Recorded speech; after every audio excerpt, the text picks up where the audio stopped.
Good morning. This is my third video, and I would like to share the story with you. I think it's my favorite story. This was 2008. Tom was appointed to be the project manager for the renovation of the Dream Center downtown LA. And we thought we would take our motorhome with us instead of finding an apartment and just find a campground there. So we prayed each night on the way to California that God would give us the campground that He wanted us to be in, and even strategically prayed that God would give us the spot within the campground because we wanted to be in the center of His will. Little did we realize that there would be a problem with campgrounds. But God did that and worked out a miracle before we even got there. And this is what I would like to share with you. We bought a little 69 Volkswagen off Craigslist from a guy who ended up he was attending a church that when we got there a day early, we didn't have a campground. We had reservations at San Dimas for 2 weeks and Malibu for 10 days. But after that, we didn't know where we were going to stay. But we weren't worried about it because we didn't realize there was a problem with campgrounds. So we ended up at the church, and he asked the pastor if we could spend one night at the church parking lot, and he said we could, but we would have to be off the church parking lot by the next day. And so we said that would not be a problem. So we moved our motorhome off the next morning, and we walked over to the church and attended the early service. Well, the church administrator got to talking with us about campgrounds, and he obviously knew there would be no campgrounds. We didn't know that. And he said we could provide you water and electricity, and there's Benchmark dump station just down the road. And he said, we could provide you water and electricity, and you're welcome to stay with us. And we said, well, thank you, but we have reservations at San Dimas, and we'll come back to visit.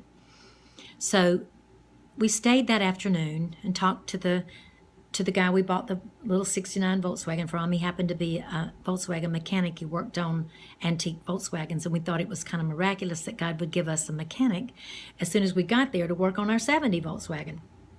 And so we talked to him, and we attended the service, stayed there all day. And at 5 o'clock that afternoon, the pastor knocked on our motorhome door, and he said almost verbatim the same thing the administrator had said. He said, we can provide you water and electricity, and there's Benchmarks down the road.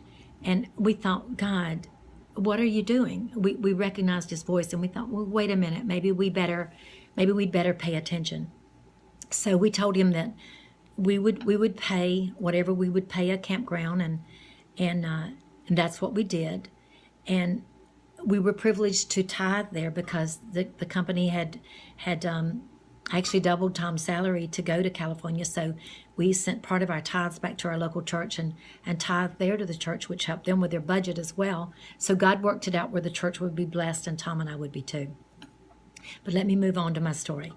We parked beside the road, and we attended the worship, and as I said, the pastor knocked on our door, invited us to stay. So we asked him, where do you want us to park? And so he told us, and this is where we parked. And I hope this turns out where you can see it without being too blurry. Let me pull another one. I hope you can see this one. Maybe that's better like that. We parked right beside the church, and this is how close we were to the church. And I hope you can see this. This is our little Volkswagen we had, and we were parked right up next to the church. So we parked there, and then the administrator, not the administrator, but one of the church elders came around the corner, and he saw where we were parked, and he said, well, what's going on? And we thought at first, well, maybe we don't want to cause any problem. And he said, well, I'm sure they'll bring it before the board. And the Holy Spirit just got a hold of him. And you could just see his whole countenance just change. And he asked Tom, he said, Tom, what kind of plug do you need? He said, if you'll get the plug, he said, I'll put it in for you. It turned out he was an industrial electrician. This was 3 people that had said, you can stay with us. So by this time we knew it was the Lord. So we pulled our motorhome behind the church, and he put the plug in for us, installed it, and plugged us in. And so the story begins here, though, actually. The next morning, or soon thereafter, Tom went to work at 5:30, 6 o'clock in the morning to avoid the heavy traffic, and that left me alone. And I had time with the Lord, and so I was looking out the window, and I saw a sight that I didn't think was. I thought it was not attractive. It was an old, dilapidated building, and I had hopes of San Dimas at maybe an oceanfront campground, but that was not what God had chosen. And so when I looked out the window, I saw a dilapidated old building, and I'm going to show you that picture. It was on July the 28th, 2008, and I hope you can see the picture that I was looking at. And I don't know if you see it or not, but there's something white in the corner, but I didn't see it at first. And I thought, I don't want to see this. And so I pulled the curtain, and as I pulled the curtain shut, the Holy Spirit spoke to me and said, I chose this place for you. And I just said, I had a meltdown. I said, oh God, I am so sorry. If this is where you want us to be, this is exactly the campground I want to be at.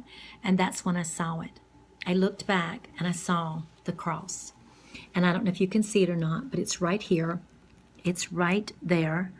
And it was a cross, and I hope you see the date. It's July the 28th. And the Holy Spirit said, yes, take a picture of this. I took a picture and I put it on my computer.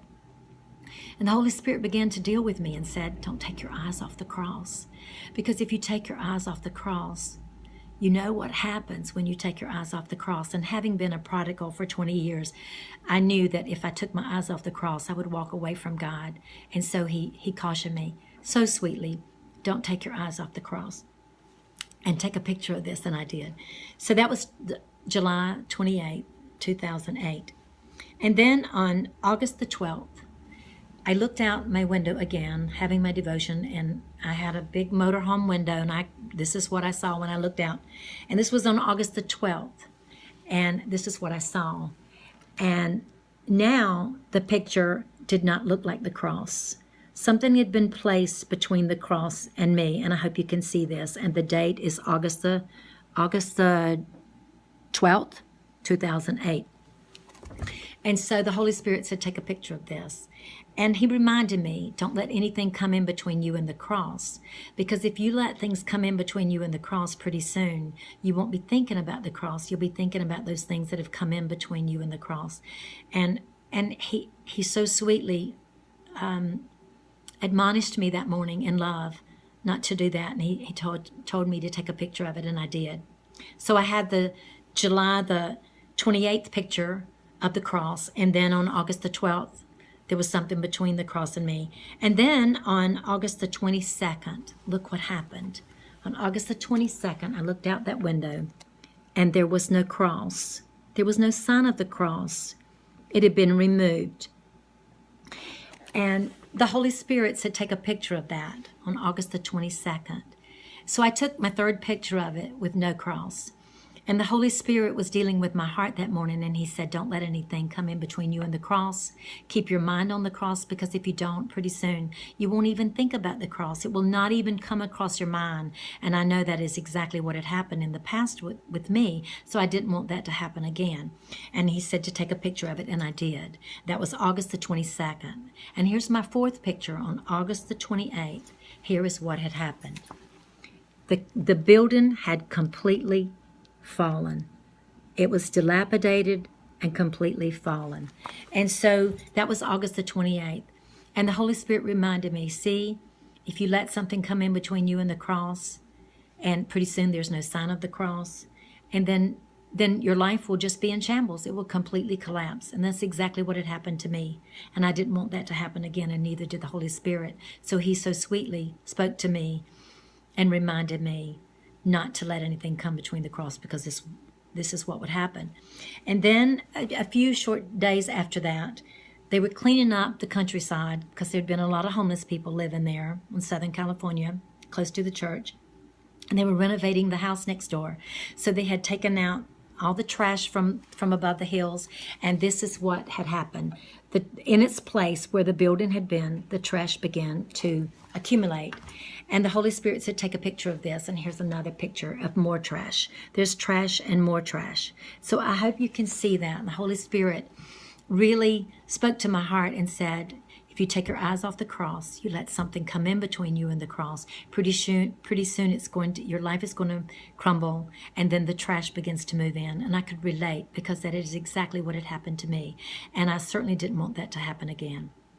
And so Tom and I, while we were there that year and a half, we would take off and go for a couple of days at the time for a little, either a weekend or a couple of days during the week. We would slip off and go to the beach.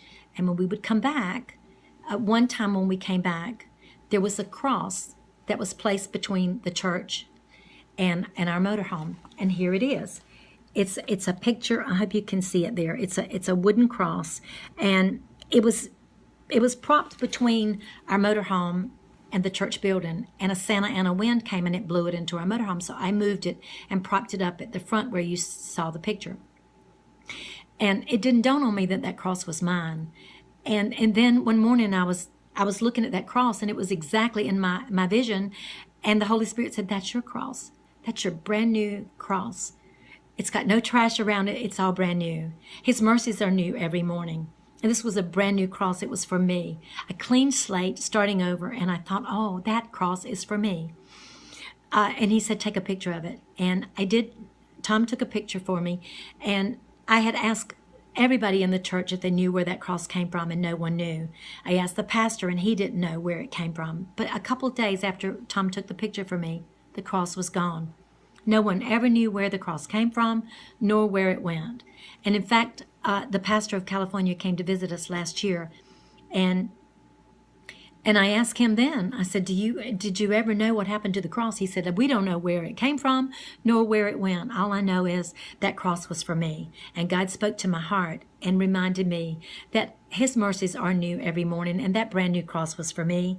And I don't know where you are in your Christian walk, whether you're letting something come in between you and the cross, or you don't have any vision of the cross, or your life is in shambles and the trash is moved in. But it doesn't matter where you are. God has a brand new cross for you. And I hope that you will take this message that God has given me to give to you and encourage you with your walk with the Lord. Wherever you are in your walk, it doesn't have to stay that way. It can always be closer. And that's my prayer for you. And I thank you so much for listening, and I hope that you were blessed by this video. God bless.